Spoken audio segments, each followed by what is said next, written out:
guddaa galatooma. OBN Gaammee daawwadha. Leelloo. Ani maqaan koo Zaayidamiidin jedhama. Kanan baradhu kulantaa sadaffaa. Amma kan isiniif dhiyeessu walaloo. Mata duree walaloo koo Oromeekoodha. Kam nagaa jirtu hundumti keessanii walaloo koo dhaga'u fedha kan qabdanii Oromeekoo jedha. Mata duree walaloo koo hanga xumuraattis na dhagaal tokko. Ji'a sagaliif torban lama garaatti na baatte rakkoo hundumaa dhoksite damdamtee gaaffii agabuu bulaa gaaffii midhaan nyaate ofii qullaa deemaa fatas na ofistee naaf jiraadha olmaan har'a qabdaa ofii nan koora hin jettu waa'ee goof dadhabdaa waluma galate armiina naan deessee muraa dheeratti meebbisee walaluun armee koo kanumaan muraa armiinaaf jiraadha mucaan keessa wanna dhaggeeffatanii guddaa galatuma. Leelloo. Ani maqaan koo Michuu Ajjiraan jedhama. Kutaan koo kutaa sadaffaadha. Gara fuulduraatti dooktarii ta'uun barbaada. Amma kan isinitti agarsiisu waan dooktariin hojjetudha.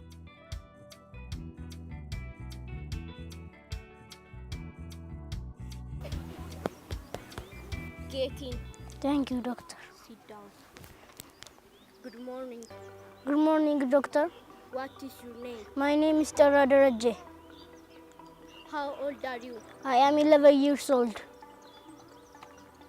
How are you feeling today? I'm not feeling well. I have a headache and a sea light fever. I see. How long have you been feeling this way? It started 2 days ago. Seems it will be getting worse. Do you have any other symptoms? Yes, I have a sore throat and a little cough. Have you taken any medicine so far? I took paracetamol, but it didn't help me much. All right. Let me check your temperature and the blood pressure first. Sure, doctor.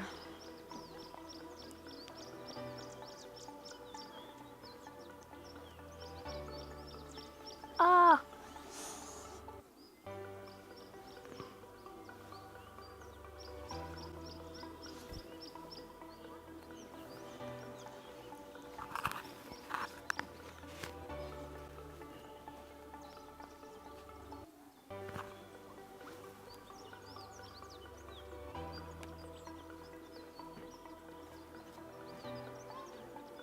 Your temperature is a bit high. It seems like you have needle viral infection. I will prescribe some medicine for fever and the throat. Make sure you drink plenty of water and rest. Thank you, doctor. How long will it take to recover? If you take the medicine on time and the rest, you should feel better in 3 up to 4 days.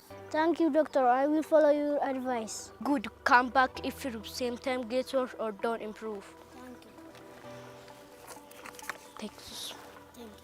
You are welcome. Take care.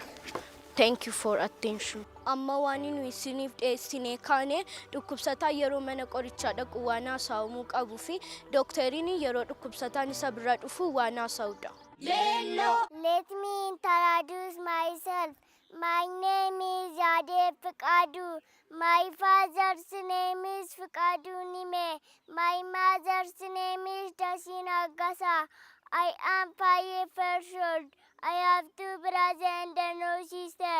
I am KG2 student at Mul'ata Hayyuun Academy, Burkalala branch. My favorite food is pizza. My favorite drink is milk. I like all subjects. I live in Burayu. I wanted to be a doctor. Thank you for attention. Leelloo.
Good morning, everybody. My name is Amartita. Now I have a story. My story is the story of clever student. Long ago in a small village, their name is Sabji. He came from a poor family, but he had something very special, his intelligence and curiosity. Abdi attended the local school where resources were limited. Many students struggled because they didn't have enough books or materials. But Abdi never complained. Instead, he used his mind's creativity. He would listen carefully to his teacher, ask his questions, and even make own notes from memory. One day, the teacher gave a very difficult problem in the class. None of the students could solve it. The problem required not just knowledge, but deep thinking. Abdi quickly worked on it, drawing diagrams in the sand outside classroom. After some time, he returned with the correct answer. The teacher was amazed at how it is solved. His answer is embarrassed not only the teacher, the whole school. Moral of the story: being clever is not just about being smart. Thank you for attention. Ijoollee story nama ibsee waa ibditi barataa cimaadha. Abdiin barataa cimaadha. Daree kutaa afur barataa. Waan isatti kenname hundaan ni hojjeta. Ijoolleen hiriyoon isaa immoo amala badaa qabu. Guyyaa tokko fakkii kaasaatti kennamnaan abdiin hojjetee xumuree isaan hojjechuu dadhabanii dhiisan. Achumaan akka mooraatti badhaasa argate. Kanaaf ijoollee isinis barattoota cimoo ta'uu qabdu. Leelloo.